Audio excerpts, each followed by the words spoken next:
But let's celebrate, yeah, upper 70s nearing 80 and possible record warmth to come tomorrow, but then strong, potentially severe storms. That's what we got to discuss, and that's the main part of this forecast.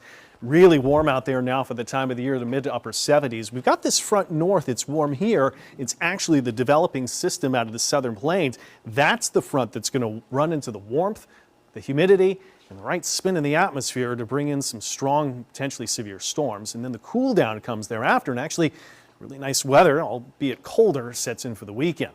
Doppler radar showed a few showers that were there over the North Shore and a couple there that were just outside of our river parishes. Overnight tonight towards tomorrow morning, I don't see a whole lot in the way, much more than fog development. So a dense fog advisory right now as we go to the marine portions of the lakes and you get to the Gulf, and that kicks in at 3 this morning, goes till 10. But our fog forecast shows that there could be more widespread dense fog.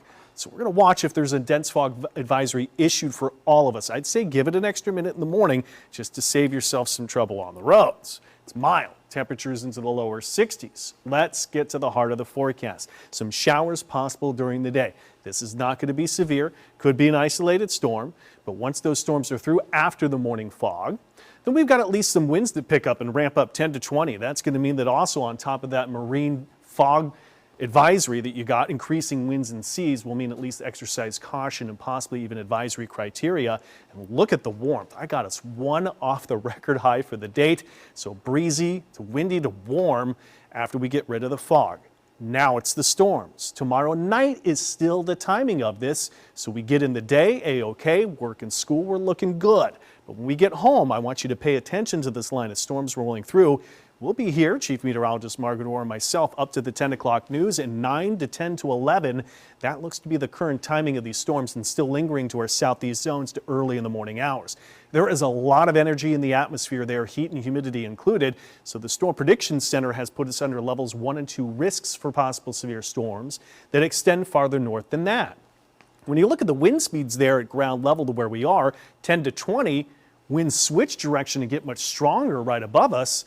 And that's unfortunate because that creates some spin in the atmosphere, and that's the tornado risk that kicks in, where North Shore's under this 5% chance of a tornado and a 2% risk as you go South Shore. I know those don't sound like much. When you're talking about something that could potentially be damaging to you and harmful or worse, that's a pretty big deal. Now we get to the locally heavy rain, and we got 1, maybe 2 inches of rain that's possible, so there is a risk for some flooding and excessive flooding, but it's a low-level risk at that. Those storms should kind of move in and move out. But once that front's through, we're looking for it to kind of linger. You get cloud cover. I wouldn't be surprised if a shower pops out here on Thursday and much cooler. We're down into the 60s and right on the edge of that cloud cover.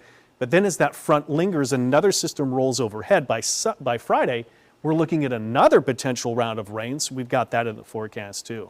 So I know there's a lot going on here, but really it's going to be the breezy and warm day after the morning fog, nighttime storms with a weather impact day for those storms right now. We'll see if we have to upgrade that if that tornado threat gets any worse, but then it looks good for the weekend, albeit cold.